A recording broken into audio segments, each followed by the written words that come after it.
So you're probably thinking, Freddie, aren't you building a LS swapped BMW?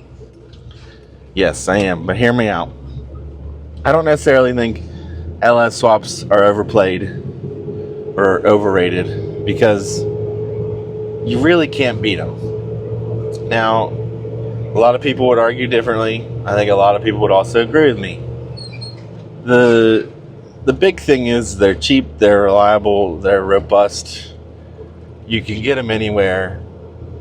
And if you sit down and do the math, I got mine for free just by taking a few weeks, picking up a car, parting it out, pulling the engine, and you get to hear stuff run that way and verify oil pressure and all that stuff. Not that junkyards aren't good, because I've got my first LS at a junkyard and it worked out pretty good. I don't necessarily know if I stand with all these LS swaps that are getting carburetors. Now, I don't have anything against them, but I don't necessarily feel that they have a huge leg up on a regular old small block. So if you already have something that's V8 powered, it already runs and drives, and you want to put an LS in it, that's fine. But there's so many minimal differences with everything that it just becomes annoying. The exhaust is different.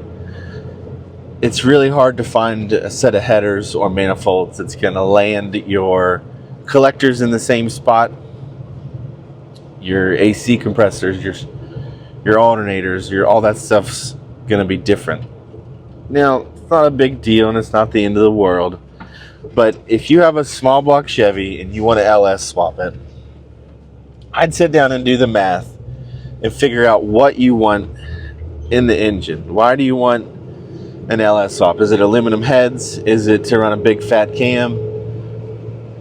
What is it? If you're just straight plucking a LS and putting it into a small block Chevy base, I don't see the benefit.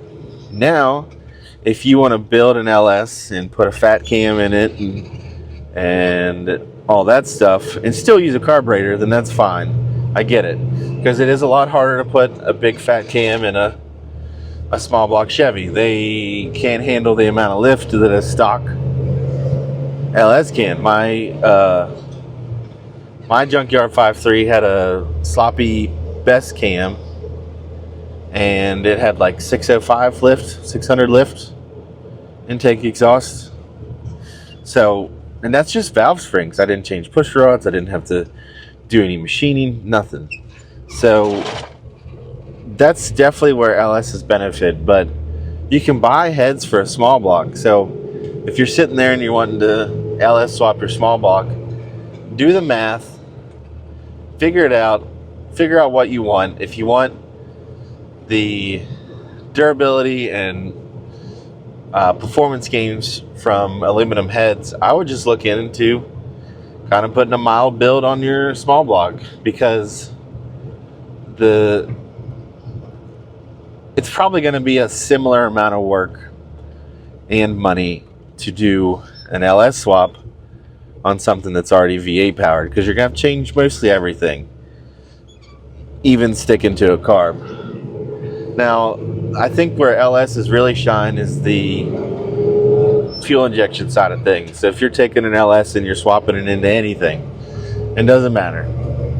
If it was a 4-cylinder, a 6-cylinder, an 8-cylinder, any of them, the versatility and tunability of the fuel injection of modern day LS is I think unbeatable. I mean, you can buy so many different versions of an ECU. You can buy you got Holley, Fuel Tech, Phytech, Aces. I ran across another one today called Max ECU, not to be confused with Terminator X Max. But I don't think an LS gets better than that in that form.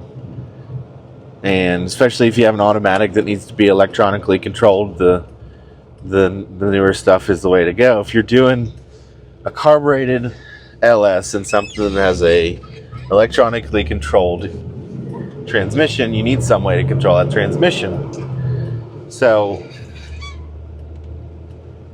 there's a million different ways to do it, and I think LS swaps are great. I'd love to be able to do a JZ swap or an RB swap. I've seen a few beam swaps that are cool, K20 swaps, all that stuff. I love all of them. I don't think necessarily one of them is overplayed than the other. I would say LSs are probably the most popular.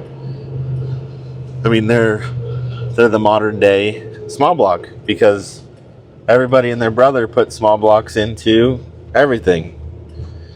Fords, Dodges, all of them, they all got small blocks. I think it was a lot easier back in the day, but yeah. So drop in the comments if you think LS swaps are overrated, overplayed. They are done a lot, but what do you guys think? See you on the next one. I think this is my 6th iteration of not a podcast. So been trying a thing lately where I just kind of record myself talking to the camera, talking about stuff, hot topics, all that stuff. So I forgot to say this at the beginning of the video, so I'm recording it now.